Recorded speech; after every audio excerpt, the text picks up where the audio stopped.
Que la paix de notre Seigneur Jésus-Christ soit donnée à tous ceux qui prêtent attention à l'évangile qui est la bonne nouvelle. Souvent, quand on parle de la bonne nouvelle, on mesure cette parole à des choses sans valeur, comme on a l'habitude de voir ici dans ce monde. Mais la bonne nouvelle que nous avons est une véritable nouvelle que lorsque nous comprenions le sens véritable de cette nouvelle, nous ne cesserons de glorifier le Créateur, le Dieu de l'univers. C'est pourquoi je vous en supplie, écoutez bien ce que je suis en train de vous dire, pour que vous puissiez discerner ce qui est faux, ce qui est mensonge, ce qui est la tromperie des hommes, afin que vous connaissiez ce qui est vrai, ce qui est juste, ce qui est la vérité. Car c'est la vérité qui va vous aider à ce que vous connaissiez votre Dieu. Le Créateur se fait connaître par sa vérité que lui-même il a donnée. C'est sa sagesse. La sagesse de l'homme ne peut pas connaître Dieu, notre Créateur. Notre propre sagesse est souillée, est flétrie à ses yeux. Donc, il nous donne lui-même sa sagesse et il purifie notre conscience pour que nous arrivions à comprendre cette grande nouvelle dont les apôtres nous ont enseigné et qui se trouve dans les Écritures. Regardons ceci. Je parlais que Dieu est la parole. Et dans la parole, il y a la lumière qui est la vie de la parole. C'est cette vie-là de la parole qui donne le pouvoir de devenir enfant de Dieu. Il y a certains qui vous disent que on est enfant de Dieu. Bon, je ne sais pas si c'est de la naissance biologique que eux parlent. Parce que il y a la conception biologique de l'homme qui se fait au sein d'une femme. C'est pas de cette naissance que moi je parle. C'est pourquoi on parle de la nouvelle naissance. Quand Christ parle de la nouvelle naissance, il parle d'une naissance qui se reproduit par l'esprit. C'est une conception. Une conception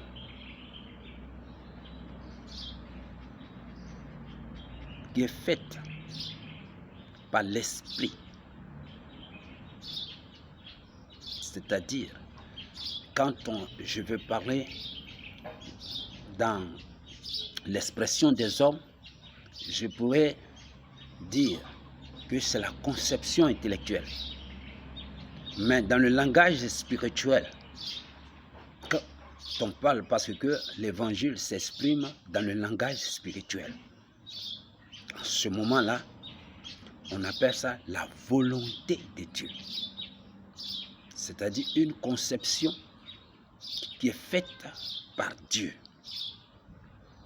C'est ce qu'on appelle la vie de la parole, qui est la lumière. Bon, cette lumière-là, c'est parce qu'elle est en Dieu. Elle n'est pas en l'homme. Même la Bible dit que Elle n'était même pas en Jean-Baptiste qui présentait cette lumière. Et cette conception, sa nature était le Christ. C'est pour cela que il est dit que nous sommes appelés, voilà la conception, à la mesure de la stature parfaite de Christ. C'est comme ça. Quand tu es affermi, tu es à la mesure de la stature parfaite de Christ. C'est pourquoi Christ a dit que le disciple, lui son disciple, n'est pas plus grand que lui. Le disciple n'est pas plus grand que son maître. Mais il convient au disciple d'être comme son maître. Il convient au disciple. C'est ce qu'on appelle l'homme parfait. Donc, la perfection nous a été montrée par l'instruction des apôtres. Parce que pour réaliser des constructions, si tu veux faire plusieurs constructions, plusieurs maisons à la fois, tu fais une maison témoin. C'est ce qu'on appelle prémisse des prémices. Parce que les élus sont les prémices de la terre. Donc, les prémices des prémices qui est Jésus-Christ, alors est appelé à se présenter. C'est pourquoi nous sommes appelés à la mesure de la stature parfaite de Jésus-Christ. C'est-à-dire quoi? C'est-à-dire que nous sommes appelés à devenir des hommes faits. Des hommes faits, dont le jugement est exercé par l'usage à discerner le bien et le mal. C'est-à-dire, nous sommes appelés à discerner, à savoir ce qui est faux et ce qui est vrai. Si nous ne sommes pas affermis ainsi, nous sommes disqualifiés. Nous ne sommes pas aptes pour l'éternité. Nous ne sommes pas aptes pour l'éternité. Notre âme est flétrie.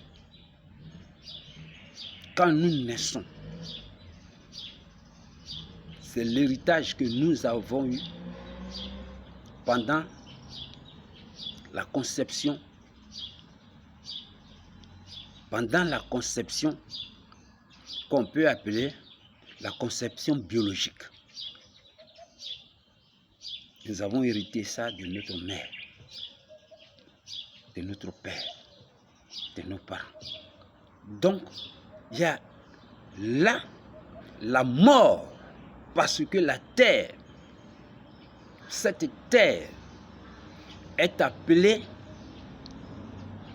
l'ombre de la mort. C'est pourquoi chaque jour nous voyons la mort devant nous. Nos parents meurent, nos frères meurent, les hommes meurent à nos yeux. Et nous savons que nous sommes limités dans la chair. Alors que nous sommes appelés à être à l'image de Dieu qui est lui éternel. Tu ne peux pas être à l'image de celui qui est éternel et vivre une vie qui s'arrête, d'une vie qui s'arrête d'un moment à l'autre. Ce n'est pas ça sa conception. Ce n'est pas ça sa conception. C'est pourquoi quand il a créé l'homme, il a soumis l'homme à l'obéissance. Pourquoi? Parce que l'homme n'est pas encore reçu sa nature, qui est l'image de Dieu. Voyez-vous, quand on est inconscient, on se soucie souvent de rien. Et les mauvaises choses nous arrivent comme ça nous surprend. Pourquoi? Parce qu'on est inconscient. Et voilà, on meurt. Celui qui est conscient souffre beaucoup. C'est-à-dire, si Dieu ouvre tes yeux pour comprendre que tu es dans ce monde pour une raison et que tu vois que les hommes ne considèrent pas la raison de leur existence, se livrent à des futilités, tu souffres à leur place.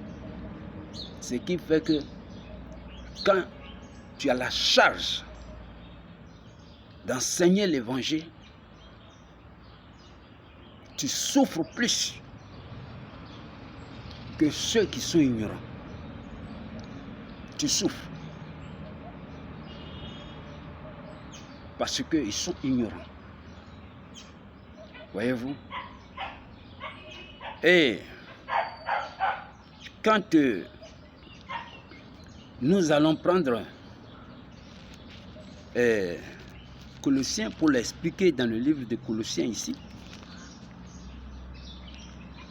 Colossiens, regardez le problème aujourd'hui qui nous détruit.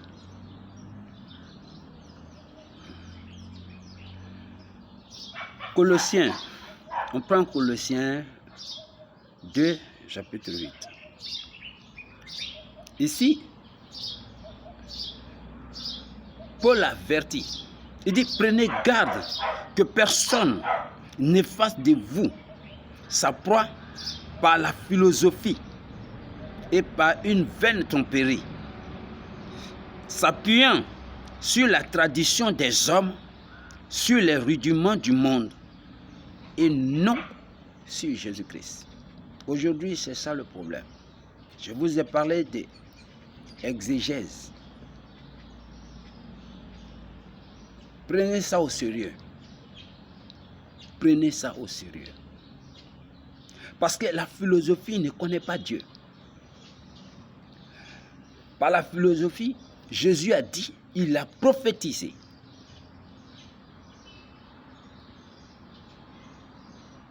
Parce que Jésus connaît tout. Et c'est lui qui nous instruit. Il a dit que les Grecs recherchent la sagesse.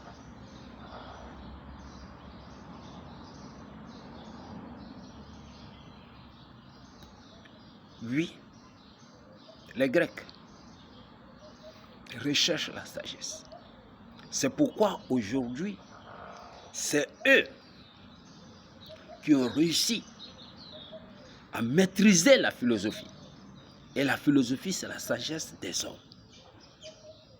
Mais or, la sagesse des hommes qui cherchent à connaître Dieu ne peut pas réussir. Jésus a dit, ils veulent connaître Dieu, ils sont devenus fous. C'est Jésus qui a dit ça. Vous voyez-vous? Il dit, en cherchant Dieu, là, ils sont devenus fous. C'est pour cela que je vous dis que ils ont créé l'abomination.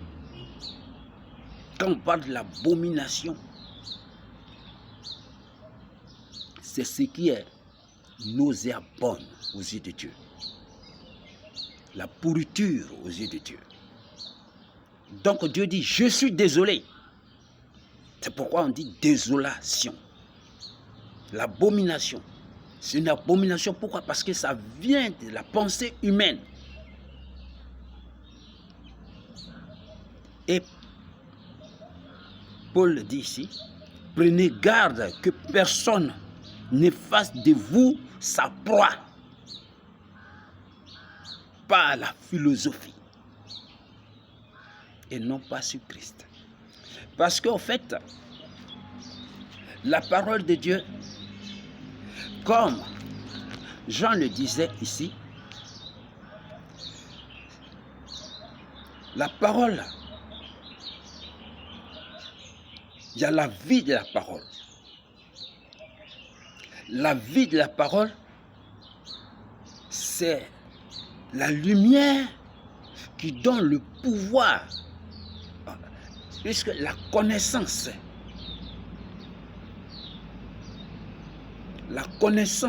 quand on dit la connaissance de Dieu, c'est pas que l'on voit Dieu physiquement. Quand tu vois Dieu physiquement, on ne parle plus de la foi. C'est pourquoi on parle de la foi. C'est comme si on voyait Dieu physiquement. Parce que cette connaissance te permet de voir comme tu vois Dieu physiquement. C'est ce qui est écrit dans les Écritures. Il dit, quand vous sondez les Écritures,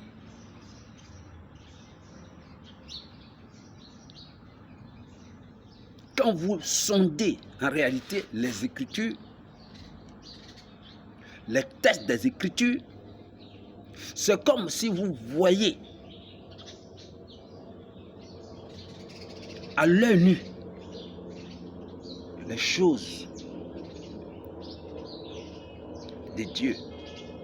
C'est ce qui donne la fermeté, la conviction, l'assurance.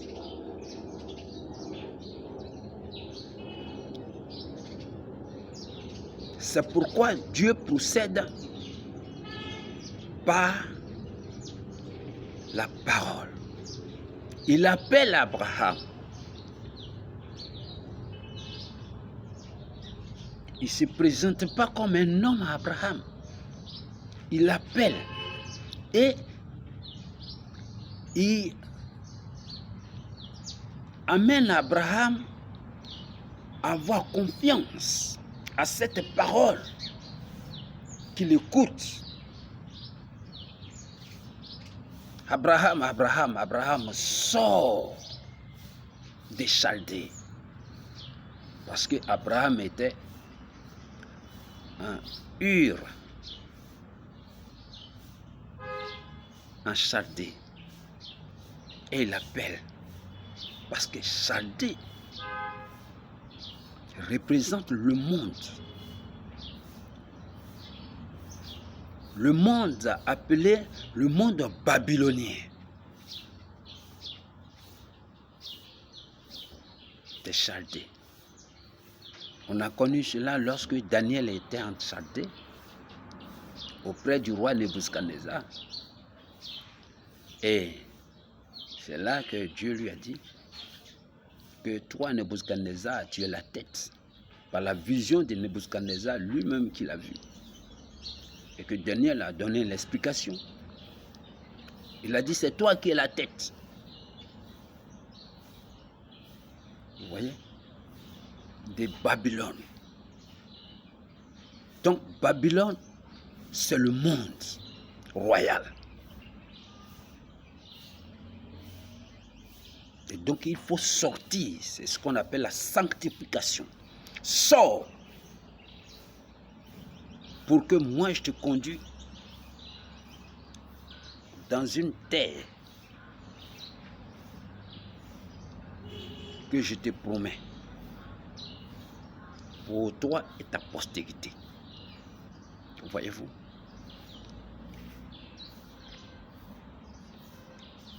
Cette parole explique simplement l'image des choses que Dieu veut faire avec sa postérité. Donc, ici, cette lumière, ici, l'apôtre Jean dit ceci.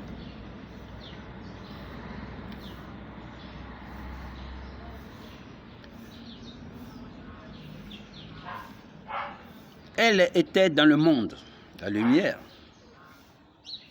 Et le monde a été fait par elle. Et le monde ne l'a point connue. Elle est venue chez les siens, et les siens ne l'ont point reçue. Mais à tous ceux qui l'ont reçue, à ceux qui croient en son nom, elle a donné le pouvoir de devenir enfants de Dieu, lesquels sont nés, non du sang, ni de la volonté de la chair, ni de la volonté de l'homme, mais de Dieu. C'est la lumière qui est la vie de la parole. C'est ça qui est la conception. Sinon, la parole,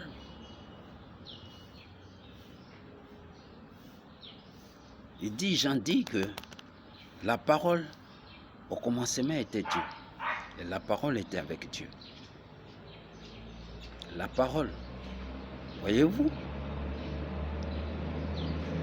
Et toute chose est faite par la parole.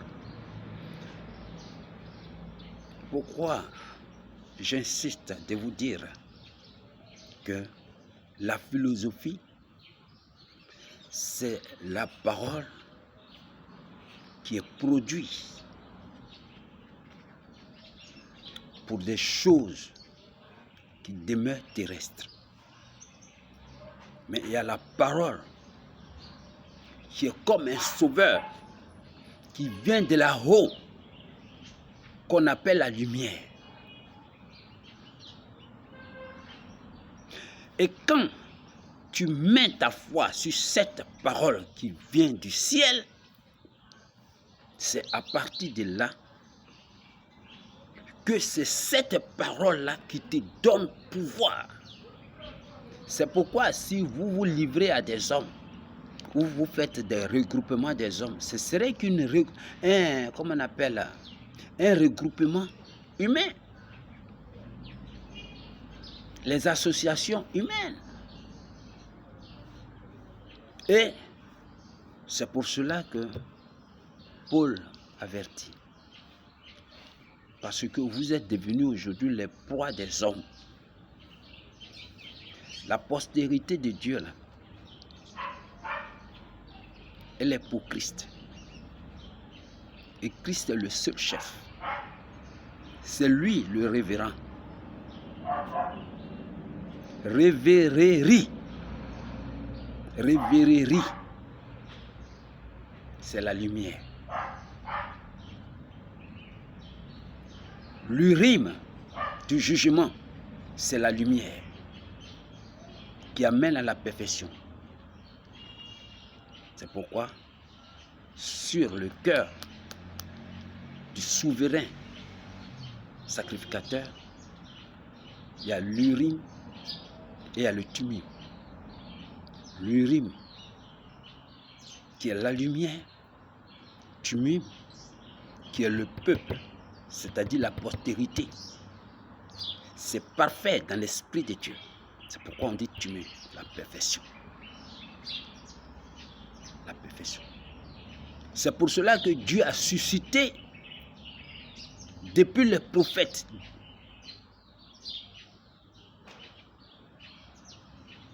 c'est Moïse qui a expliqué tout ce qui concerne la création.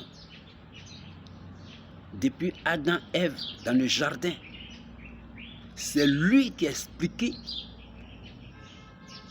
tout ce qui s'est passé au niveau d'Abraham, d'Isaac, d'Iscaël, même d'Ismaël, et qui a démontré toutes choses. Ça, c'est Moïse. Donc, Moïse il n'a pas vu avec ses yeux, c'est pas la parole. C'est pourquoi on parle de la foi.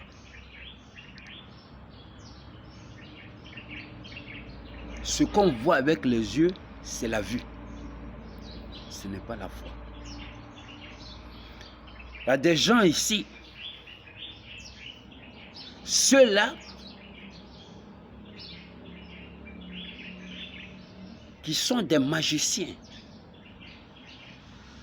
et qui disent que eux, ils ont la clé du royaume des cieux. Pour autant, c'est des magiciens. Joker veut dire quoi? C'est de la magie.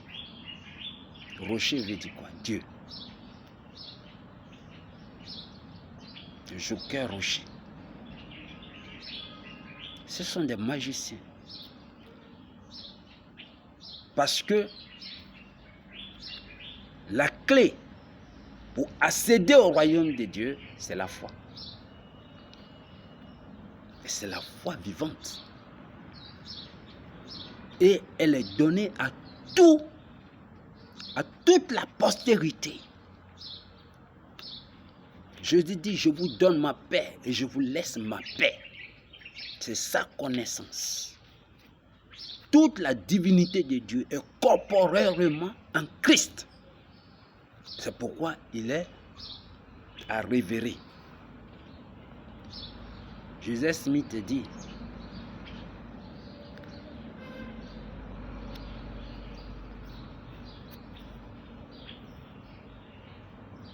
Joseph Smith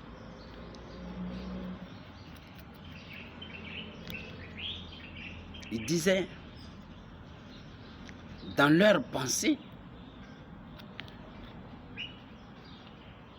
que c'est eux qui sont venus pour rétablir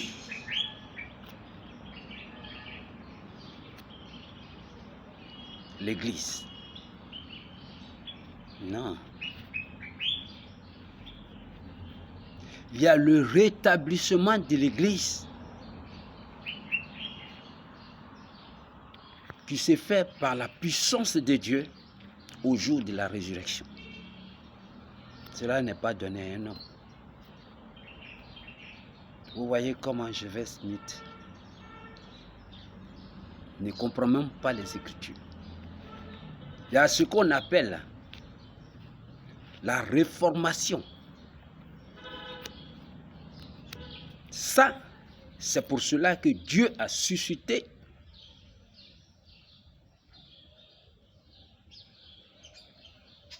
Jean le Baptiste. Parce que on doit sortir de la loi. Donc il faut présenter le réformateur qui est Jésus-Christ. Donc c'est Jean-Baptiste. Puisque la promesse qui a été faite à Abraham, à Isaac et à Israël, la promesse qui a été faite